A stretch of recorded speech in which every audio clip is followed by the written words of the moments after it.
So, we'll start off with just a couple of minutes of meditation, coming back, letting our minds calm down so we can focus on hearing the teachings. This week, from the An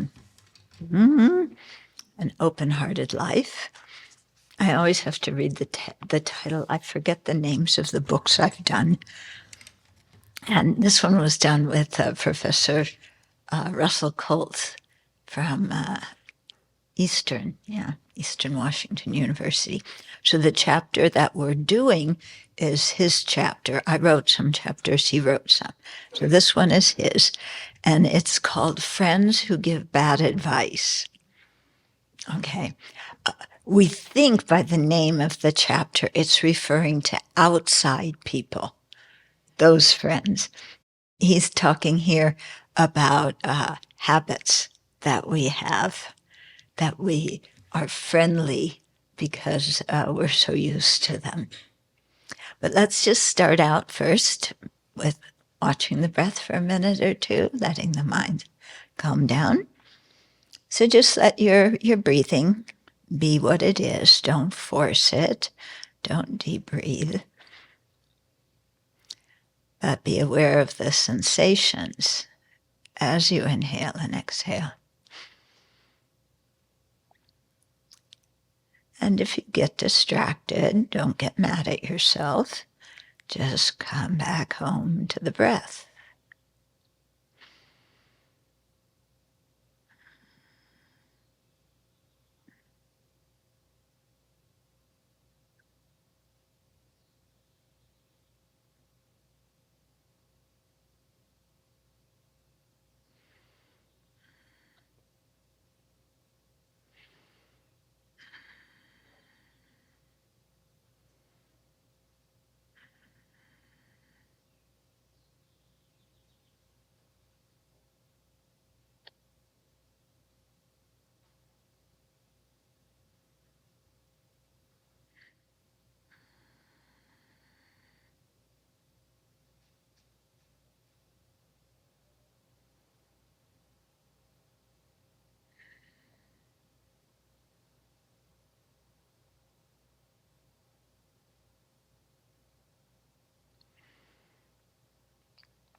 And then let's generate our motivation for sharing the Buddhist teachings this morning.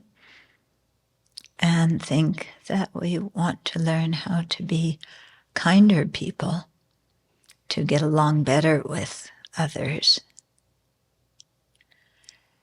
And in the long term, to really develop our talents and abilities and compassion, so that we can make a positive contribution to society. And in the long term, really expand our ability to be of benefit and service to other living beings.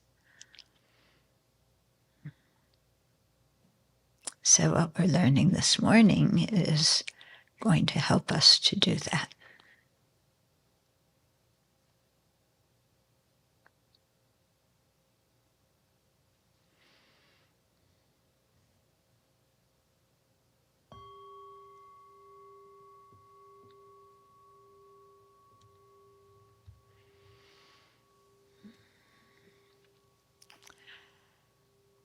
Okay.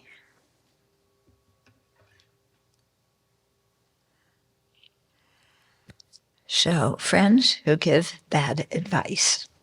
So Russell's going to start off talking about a group he runs in a prison nearby. And I'm not sure if he's still doing it. He was doing it in the past and really loved it. And the inmates really liked the class too. So he said, one day in my anger management group, we were discussing how to work with obstacles, things that come up when we're working to replace our anger blaming, and self-condemnation with compassion. Anybody here have problems with anger? Okay, how about blaming other people? Yeah. How about criticizing yourself? Okay, so we're all in the same boat. Yeah. He's talking about us. So one obstacle that the group identified was reluctance to let go of the angry self. So one of the group members noted that it would be hard for him to stop being angry, not because he liked feeling the anger, but because this anger had been his constant companion for many years. It felt predictable and comfortable, like a friend we've known our entire lives. Okay? So what he's getting at is certain emotional habits that we're going to call friends, like getting angry. They're not, getting angry isn't really a friend. It makes us quite miserable. But it feels like a friend because, this is our habitual mode of responding to many things we encounter in our life. Yeah, we get angry. We don't like it. It should be different. It should be better. Why didn't people do it our way? Okay, so he's saying, we have these emotional habits that make us miserable, but because they're so familiar, they feel like old friends we've known our whole life. Yeah, you have any of those? This chapter is going to help us pick them out. So one obstacle, let's see, I read that, didn't I?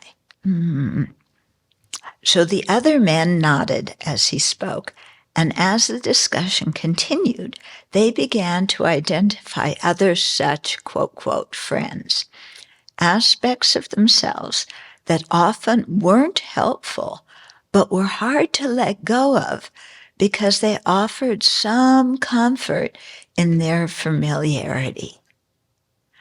Okay, so one person said, I don't know how else to be. If I don't have this certain habit, how else do I respond? Or I don't like my anger, but it's always been there for me. So when I feel powerless, my anger is my friend. It gives me a sense of power, even though it's a false sense of power. Okay.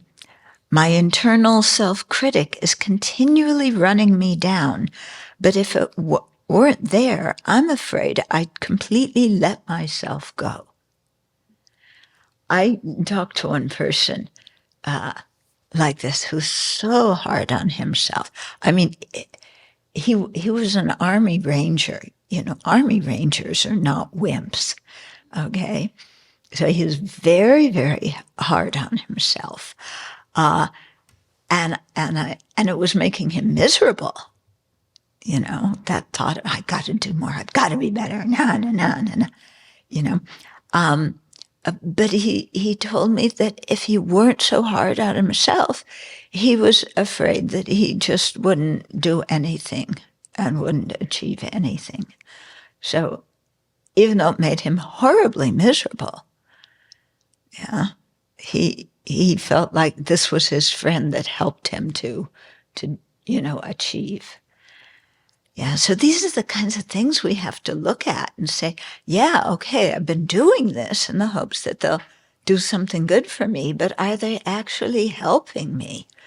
Or instead making me dreadfully unhappy and actually becoming an interference?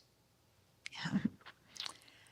Okay, here's another thing that we often say. That judgmental part of me creates problems in my relationships, but it also helps me feel special, like I'm the expert who is in control and know better than the others. Sound familiar? Who has that one? Yeah. It's like I can judge others and tell them how they're not doing it right. Yeah. And I think I'm helping them, But actually, I'm doing it to bolster myself, because so that I feel special. I am the wise, astute one, better than everybody else. Okay. Or here's another one. My depression is comforting because I know what tomorrow will be like. That one's, yeah. And somebody said that to me. Yeah, one man in the Dharma group when I was in Seattle, he said that. He said, he was constantly depressed, but it just was so familiar that there was a predictability, it calmed his anxiety about not knowing what the future is going to be. He just knew it would be like today, depressed. Oh my God, when he said that, I went, oh, wow. I mean, what a way to trap ourselves, isn't it?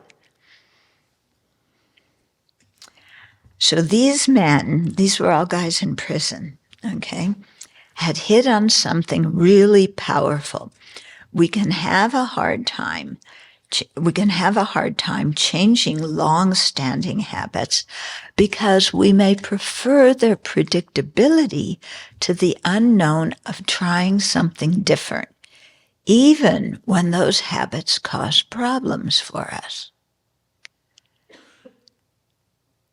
Yeah. Kind of like going to a family dinner and the two family members play the same role every family dinner. This one picks on that one and that one rebels back or whatever the dynamic is, okay? And they do it because it's familiar and they would feel terribly insecure,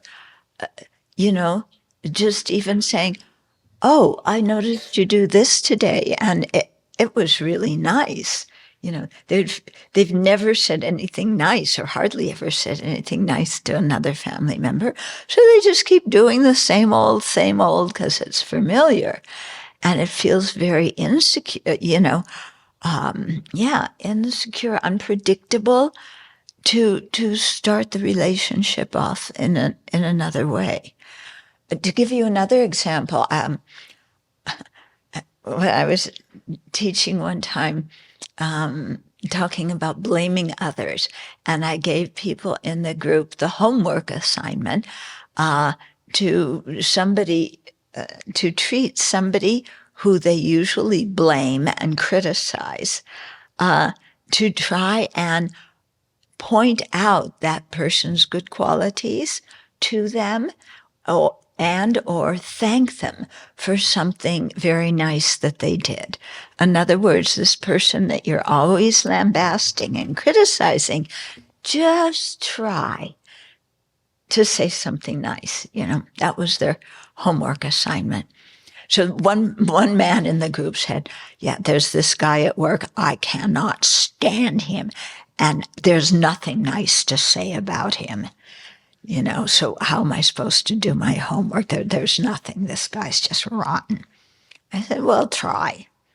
Okay, so the next week we'll come back. And as we're walking into the venue, there was that man, who said there was nothing nice about his colleague. And I said, well, how did you do today, last week? Yeah, were you able to say something nice to that person, recognize something nice or quality that they had? And he said, not really, but I had the homework assignment, so I made something up.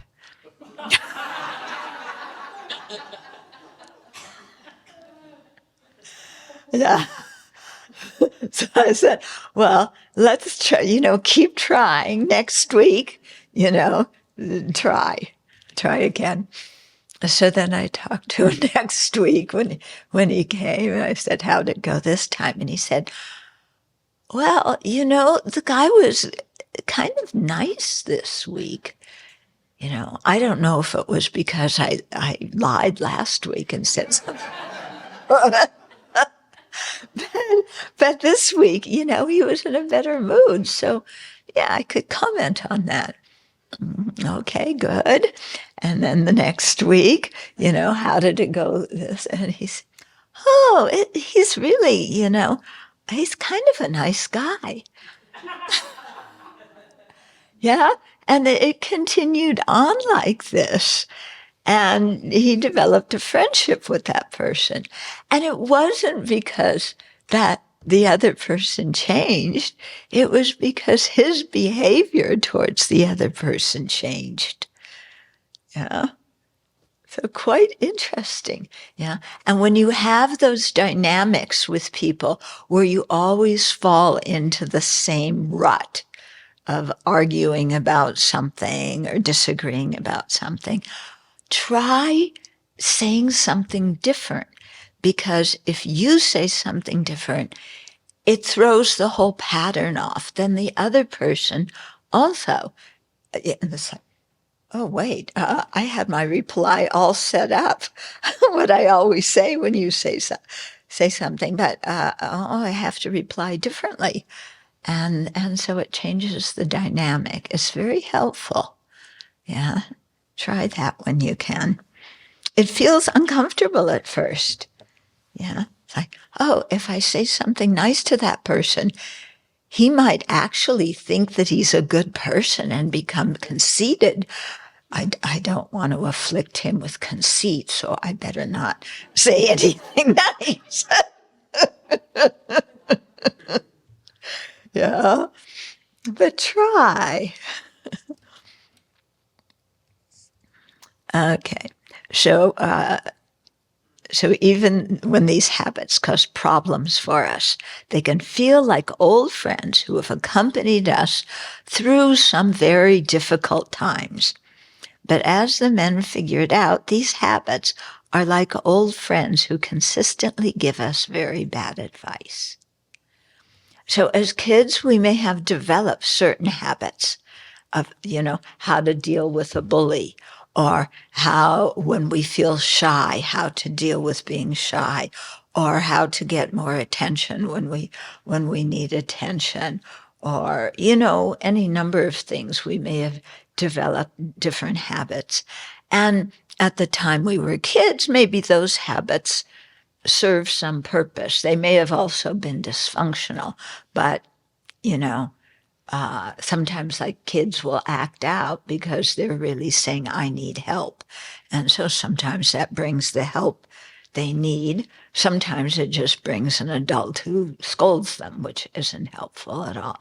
But in any case, that habit's so familiar, they do that into adulthood, and it just creates so many problems in their lives. Yeah, so to be able to see those habits and then try something different. You may have had some friends like these. They can be fun to be around, and their familiarity is comforting, but they inevitably come up with ideas that end up getting us into trouble. Such friends can be very persuasive, even though we know that our last several adventures with them have ended in catastrophe. It seems to make a lot of sense when they're making the case for the latest exploit. We find ourselves wanting to go along with them even when we know better. So take somebody who has a substance abuse problem. They're drinking, they're drugging. They've been there, done that. They know what happens the next day. They know what happens in their relationship. We know what happens. They know what happens in their job. Yeah. And they're saying, yeah, this is a habit. I know better. I shouldn't do that. Yeah. But then, you're not feeling so good, or you're bored. And then that old friend says, oh, yeah, just have one drink. Just take a little bit of dope. It's okay. You won't get loaded. It won't cause problems this time. Our old rationalization justification routine. And we talk ourselves into it, That's the persuasion of that old friend. Yeah. And then we just rerun the whole thing. Yeah, because we know what the outcome's gonna be. And that's the sad part. And especially when you deal with people who are incarcerated and you see how that kind of old habitual friend gets them into trouble again and again. Yeah. And that's why they wind up incarcerated. And then, of course, once you're incarcerated, your whole life is different. You can't go back. Yeah. So, so those kind of habits can be very deadly. Mm-hmm. Emotions like anger, fear, and sadness can be like this. They truly are our friends. Now, they represent our threat system's effort to protect us. So Russell talks about we have 3 emotional systems. The safety system, where we feel comfortable and relaxed and, safe around people. The ambition system, where we want to achieve something or get something. And the threat system, where we feel threatened. Okay. And so within each of these different systems, as then different emotions come up to follow what that system is about. So here he's really talking about the threat system, which is trying to protect us, but it protects us by making a mess. Yeah. It seems to protect us by getting us out of the initial problem, maybe, but creating a bigger one in place of it. Okay. But unfortunately, these friends lack wisdom and don't see the whole picture, offering overly simple answers to complex situations, like, he's an idiot, attack. Yeah? Somebody's criticizing you. Where do you go? You don't sit and think, oh, maybe I did make a mistake and he's giving me some useful information. We don't think that. It's like, he's a jerk. What's he talking about? Attack back. Defend myself. Okay. Or, I'm in danger. Let's get out of here. Yeah, where some people grow up maybe in a family where there's a lot of insecurity. So then when they're around, they see everybody else through that lens of, are they going to harm me? Yeah. And so every time they meet new people, it's like, yeah, I better be careful. I better be careful. Or somebody just says some small thing that everybody else would let go. And instantly it's like, I'm in danger. Bye, everybody. Ciao. Got to go feed the cat. Got to go walk the dog. Got to do something. I got to get out of here. Okay. Or another thing, that the threat system does is it says to us, ooh, that's really scary. Stay in bed all day. Yeah. So you stay in bed all day. Yeah. I don't want to deal with this situation. I'm staying in bed all day. Okay. So these friends can't help it. Yeah. Our anger doesn't know how to be anything else but angry. And our fear can't be anything but afraid. Our sadness can only be sad. So if we allow ourselves to continually listen to these friends' advice, we know exactly where we'll end up.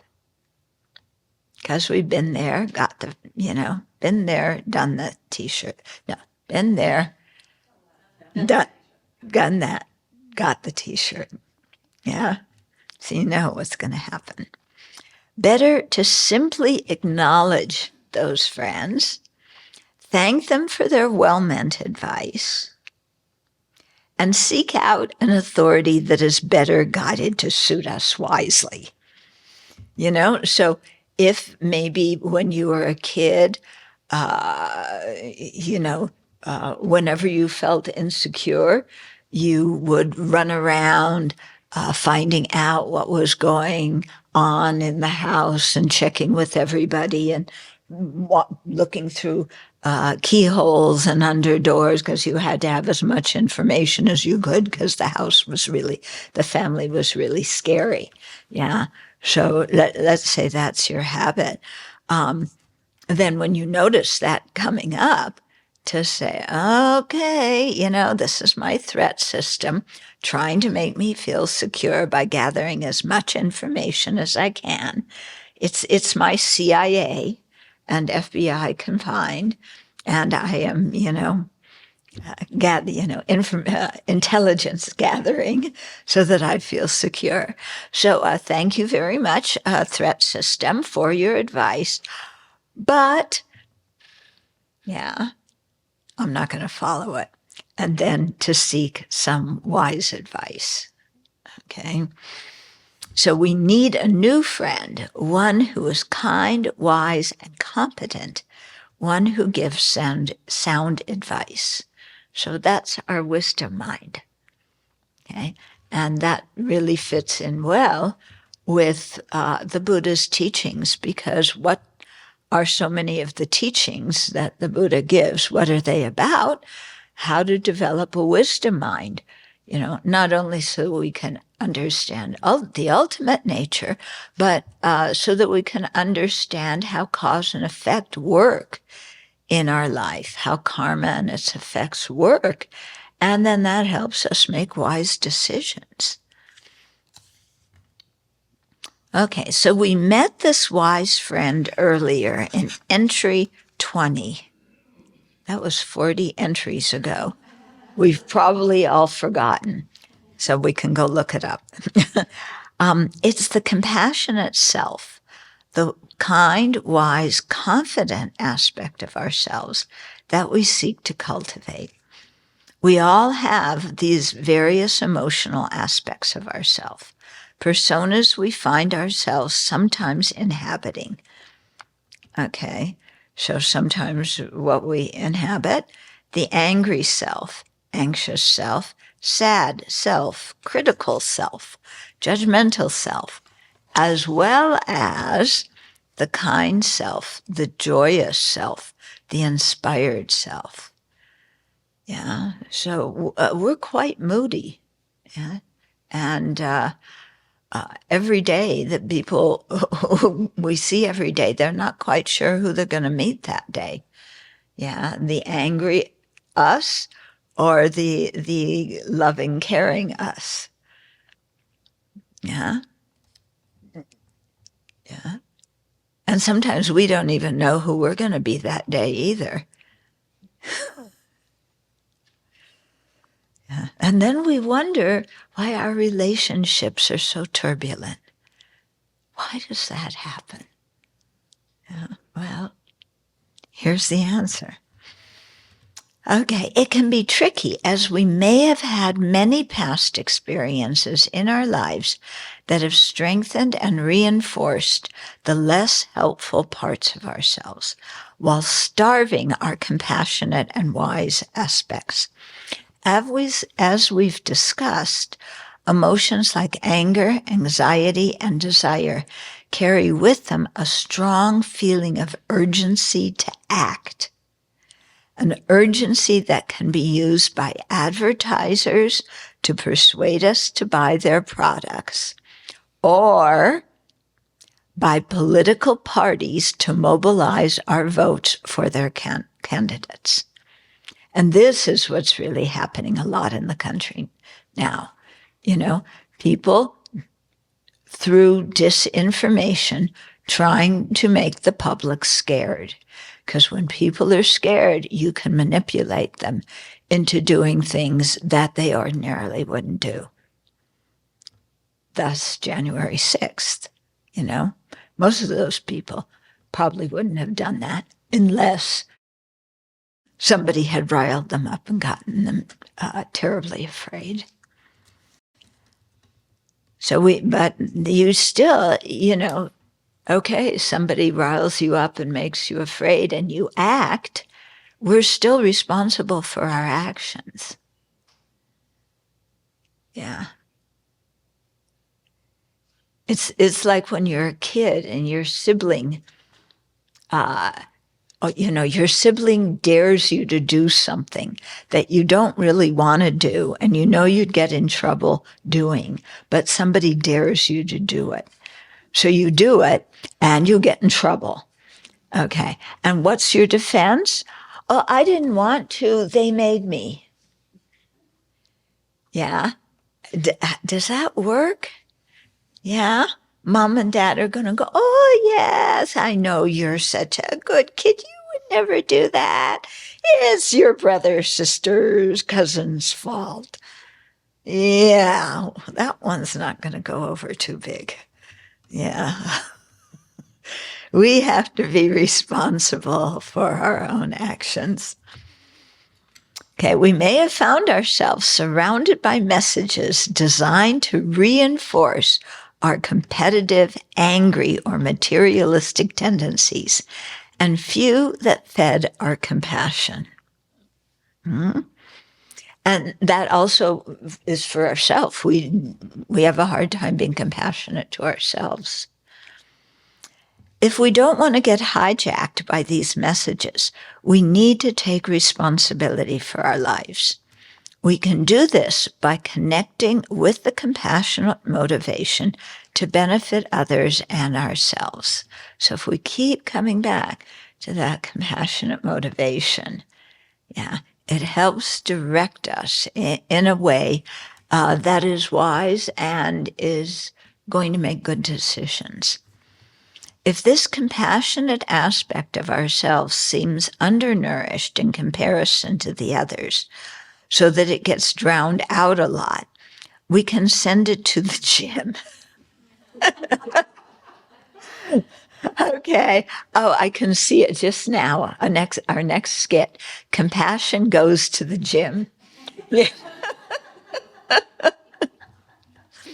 That is, we purposefully practice these compassionate habits to make them stronger, just as we work out our bodies to make them stronger.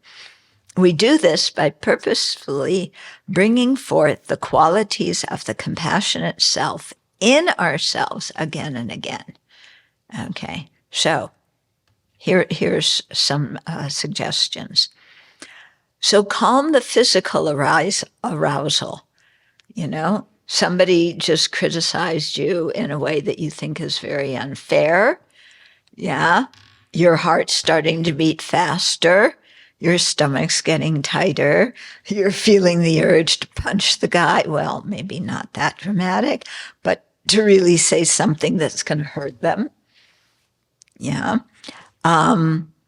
So calm the physical arousal that is coming with those things. That fuels the anger and fear. And we can do this by slowing down our breathing. Yeah. And it's very interesting, when we do the breathing meditation at the beginning. Yeah. And the instructions are just go with whatever rhythm of breath you have. But as you do that over time, you see that you have a lot of different breathing rhythms. Yeah. And then you begin to notice, oh, when I'm mad at somebody, my breath is kind of short and it's coming from here. And then you can see, oh, sometimes when I'm more relaxed around somebody, my breathing is coming from, my abdomen and it's slower. Okay, so you begin to notice these different patterns in your breath. And that's a good way sometimes to be able to check what's going on in your mind. If your breath is short and it's up at the top of the chest, yeah, and you can feel your heart bumping more, okay, then it's like, okay, I'm getting angry. And, one way to counteract that, the emotional feeling, is by dealing with the body, because the body and the mind are related. So if you slow down your breath, it also helps your mind slow down and not be so radioactive.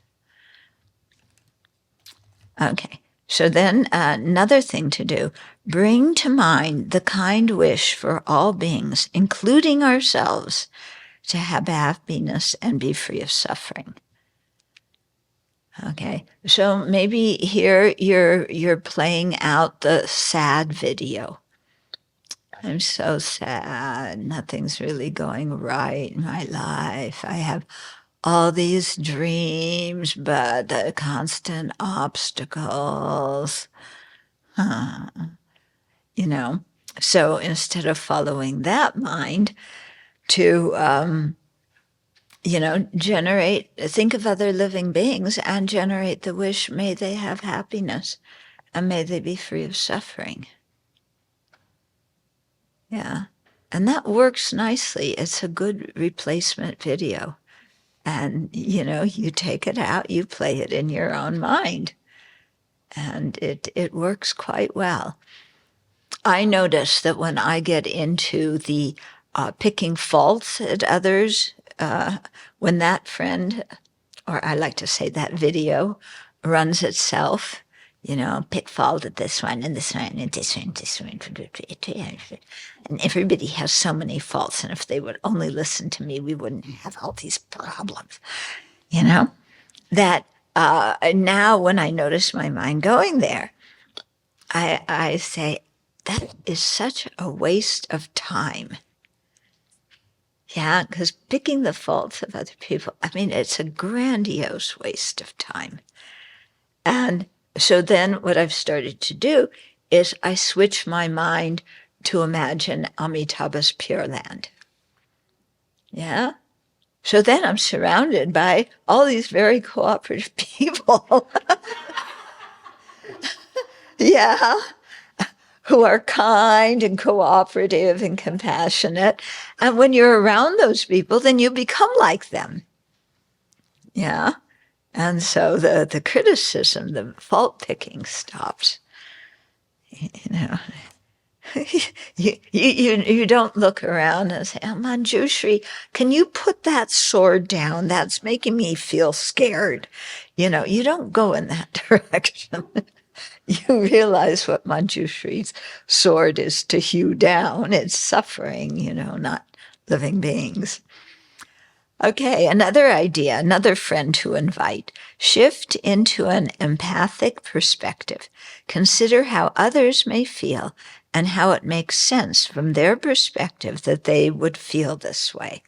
Okay, so whoever is, the person who comes and asks you advice, and you give your sagest advice, and their response is,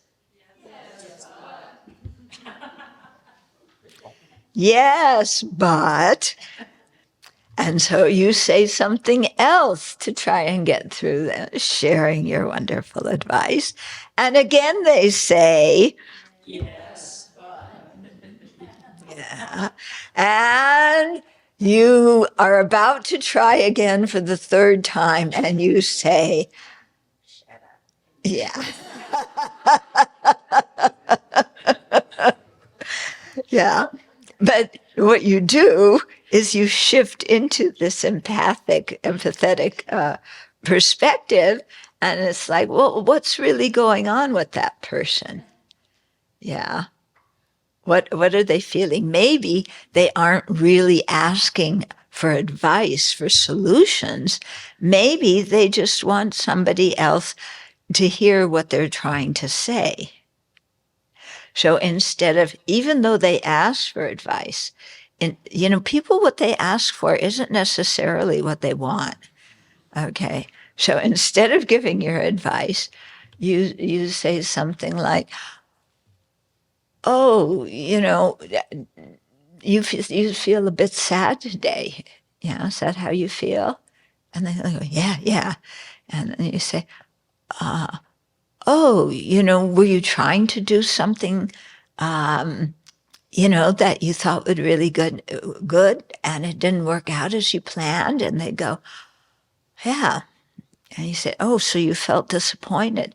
Yes, that's exactly how I felt. Okay? So then what you're doing is you're actually addressing what they're asking, but they don't know how to ask for. So instead of giving advice, you try to acknowledge what they might be feeling, and then they feel understood. Yeah. It really works. It's very good when you can do that and shift the discourse. Yeah.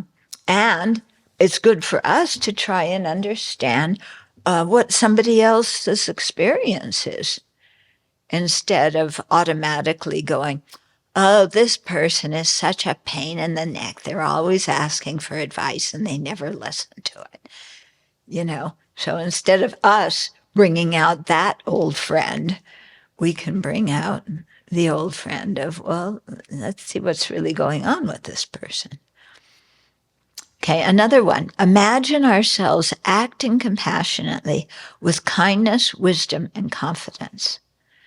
Okay, so this is something that's very helpful when you're meditating and a distraction comes in your mind, remembering some situation from the past where you were just so confused and you didn't know how to act, and you did something and it missed the mark, and you blew it and you got angry, or, whatever it was, but some kind of situation that happened in the past that you don't feel good about, but you're not quite sure what you could have done differently, because the mind was so under the control of one or another affliction. So here, what's very good to do is what he says here. Imagine ourselves acting compassionately with kindness, wisdom, and confidence. Yeah? So you imagine the situation, but you imagine yourself acting in a different way than what you did do. Yeah. And sometimes the way that you imagine yourself acting is the exact opposite of what you feel like doing, which is why it's the antidote. Okay. So, for example, somebody that you have kind of a competitive relationship with, they get a really good deal about something, and they get a fantastic opportunity, and your mind is going, I deserved it, not them. Yeah, why do they have that opportunity? They didn't do anything. I do that. I should have gotten that. Yeah? And you're getting really jealous. Yeah. And so you say something nasty to your friend who you've been competing with. Yeah. Because you're out of jealousy. Yeah. Anybody here do that? Oh, yeah, I know. No hands go up because nobody here acts like that. Yeah, we're always nice. Yeah, but here you imagine yourself saying something nice to people, to the person. Oh, I'm really glad you got that opportunity.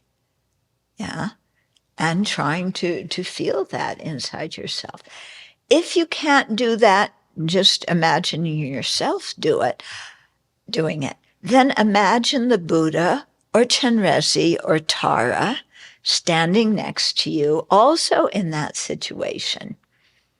And Chenrezig, with one of his 11 mouths, yeah, this Chenrezig with 11 heads, Chenrezig says something really nice to that person. Yeah, if you can't bring yourself to do it, then you imagine Chenrezig doing it. And then you imagine how that person would respond to Chenrezig giving them a compliment or rejoicing in in the good thing that happened to them. Okay?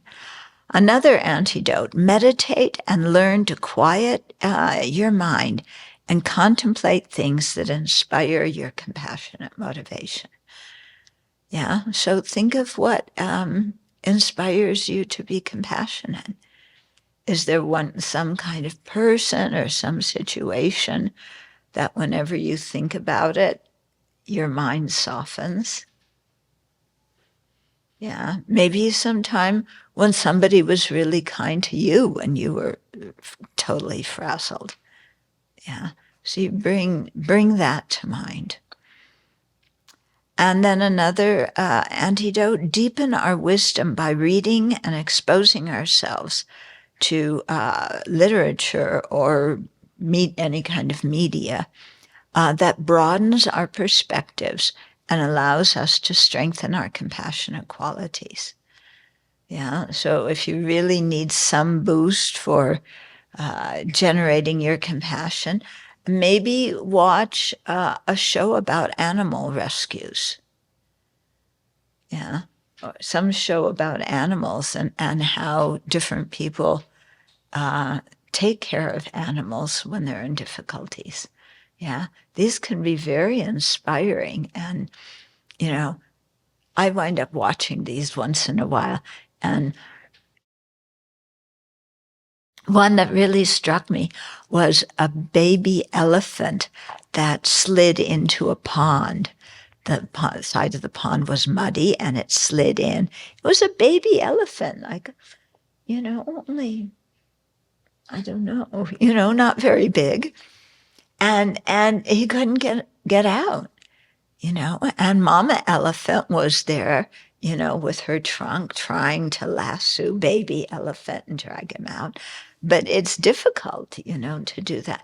So a couple of people were out there, and maybe they were, people working for the, what do you call it? The animal shelter. And so they worked together to get the baby elephant out of the muddy pool.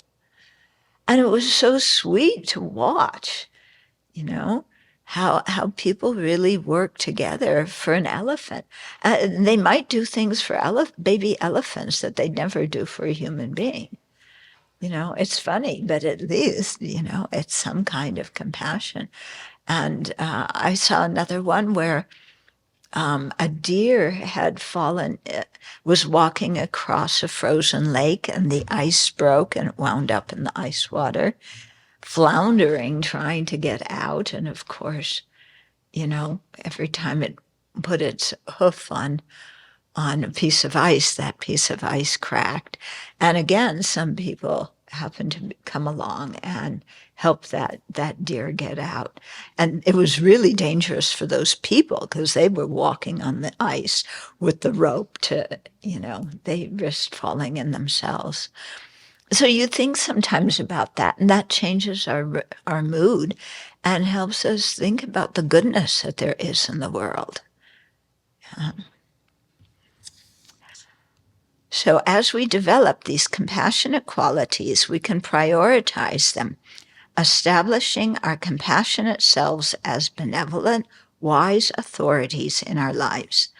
Just as passengers who spend a long time at sea will inevitably face rough waters, we will all face difficult times. That's certainly true. In the face of these rough seas, the various emotional passengers of the ship will do what they always do in stressful times. So all of our little friends inside will do what they do when they get stressed, okay? The angry self will get mad and blame. The anxious self will get scared and cower. The sad self will become melancholy and mournful, okay? None of which help. We can understand all of these reactions in the face of a scary sea storm, but we wouldn't want to put these passengers in charge of the ship's fate. The compassionate, wise captain, however, has the skills to do the job. He or she doesn't blame the passengers for getting upset because they know that storms are scary and that the passengers are reacting perfectly naturally. Instead, they comfort the passengers and take responsibility for steering the ship to safety. Because the captain is experienced and wise, understanding that stormy seas are just a part of life, they approach the task with confidence and patience, relying on their experience and drawing upon support, friends, families, spiritual community, therapists when they need to. Okay? So when rough situations happen in our lives, instead of playing the same video again and again, what we always do, to invite the compassionate self that we have been nurturing through our meditation practice and our Dharma practice in general. Invite that self and then act in that way. Yeah, because when you have rough waters, the last thing you want is somebody who's just emotionally freaked out. Yeah, either angry or defensive or sad or anxious. And because, when our mind gets overwhelmed like that, we can't think clearly.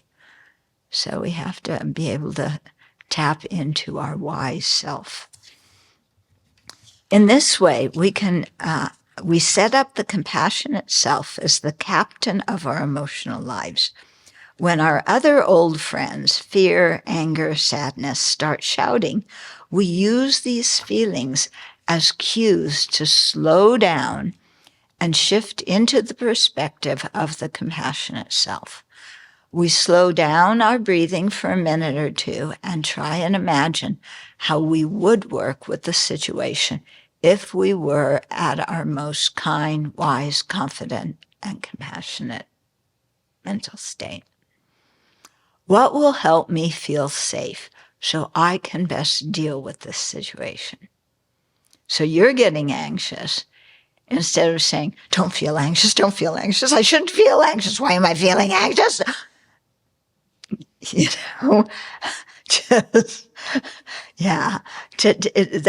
That doesn't help. Sometimes asking why, when things happen, the first thing we always say is why. Sometimes that's not the question to ask. Sometimes, like in this situation, the question to ask is what would help me feel safe so that I can best deal with this situation?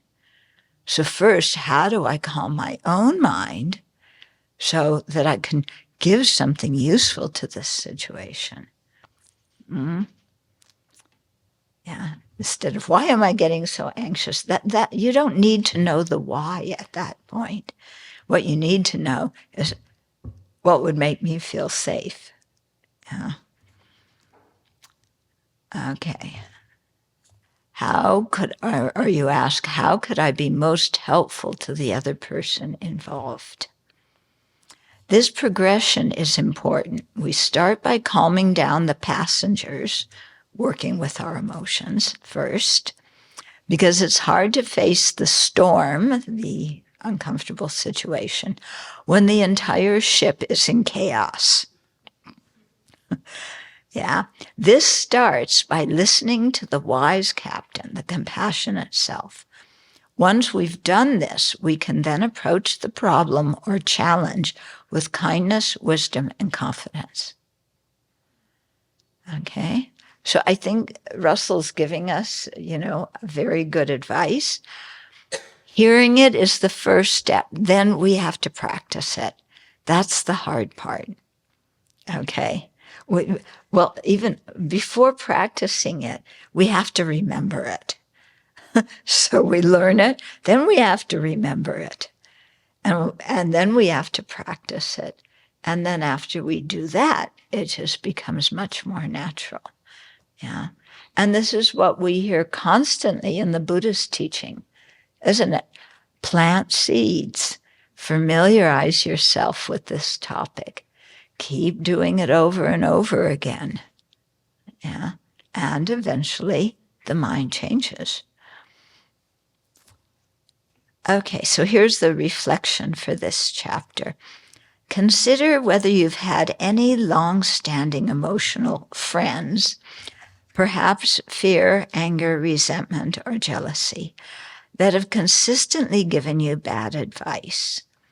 Think about how you could relate to these emotions from a place of compassion, so you would be better able to face the challenges in your life with kindness, wisdom, and confidence. Okay. So we have a couple of minutes for questions or comments. Oh, everything was perfectly clear, huh? Yes. I find myself in some situations where I have to point out something that's not going well, and the recipient takes it very personally. So I have this feeling that my attitude is infusing the situation such that they aren't just seeing it as a, something we need to address together, perhaps, but as a criticism. So I really have this feeling that I'm contributing to how they're taking it. Okay. So sometimes, yeah, I'm not saying this specifically about you, but sometimes we could have the thing of, well, this is not personal criticism, and I'm telling you this for your own wise advice, but you need to do this and this and this because this situation is not going well. So sometimes it's not the content, it's the mode of delivery. Yeah. And sometimes we're not aware of how we come across to other people. Yeah. And we wonder why they get defensive around us. And we're so clueless. Yeah. Or we might sometimes be talking down to somebody where it's not the angry voice. It's, well, things are done like this. Let me show you how to do it. Okay, how's somebody going to react to that? God, they think I'm an idiot. Why are they treating me this way? And they get mad. Yeah, so sometimes, we just have to check what our words are and what our behavior is. Sometimes what I've found out is rather than make a statement, ask a question. Like, oh, we've been doing this for a week now. How do you feel it's going? I don't feel it's going very well, but instead of starting the conversation off with that, ask them, how do you think this is going? Yeah, and then you might have, a very creative conversation with the person. Because they may say, oh, I think it's going great. And then oh, well, this is maybe not the time to share my opinion. Yeah. You could instead say, what are the things that you feel are going well? And then they tell you, and then you start thinking, those aspects are going well. Why am I focusing on the one thing that isn't going well and neglecting to see all those other parts that are going well? I was relating to that man that was tasked to look for something positive about his coworker. And oh, were you the coworker? Or were you the best friend of the man who was trying to find something nice? well, even when I've seen, I was the man tasked. Even when the other person had made positive change and did something good, I found myself thinking, well, I'm not going to thank him for doing the thing that he's supposed to do. Yeah. And it's like, yeah, I can see how, in that moment, I could be the catalyst to encourage him or for him to go, well, this doesn't help. Yeah. So Yeah. Or, just show appreciation. Yeah. You did that. And that was really nice for me. It really helped me with what I was doing. Thank you. yeah, so I see how I kind of have a pre-programmed kind of anger that I'll follow through without questioning it. Yeah. Yeah. Yeah. Why should I thank them? They're supposed to be nice anyway. Finally, this jerk did one nice thing. What am I supposed to do? Throw a party? This is our friend giving us bad advice, isn't it? Yeah. That's closing us off from just, appreciating something nice somebody did. Well, after listening to your teachings for decades, Uh-huh. you would think more of it would have sunken in, but I've had this long-standing feud in my family with my cousin Matilda. And so Matilda and I have been at loggerheads for decades. But then somehow about 6 months ago, I thought, no, maybe longer than that, it occurred to me that I have one precious elder left, her mother left, her mother, who's my aunt. And I thought, Carol turned 94 this year, and she's not going to be here much longer. I need to do everything I can to make life heaven on earth for Aunt Carol. So what I did was I emailed Matilda. And I emailed Matilda and invited her to stay at my new home in Seattle. And lo and behold, now Matilda is being nice to me.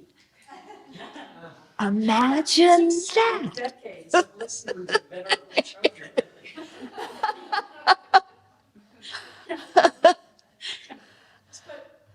But, it is remarkable how much our relationship has changed. Yeah. Absolutely turned around. Yeah. A little bit of kindness. Yeah. Yeah. I mean, you change, then she has to change too. Well, not necessarily, but somehow it worked. So anyway.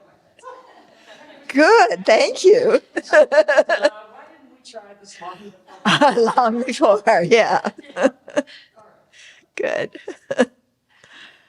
Okay. Let's dedicate.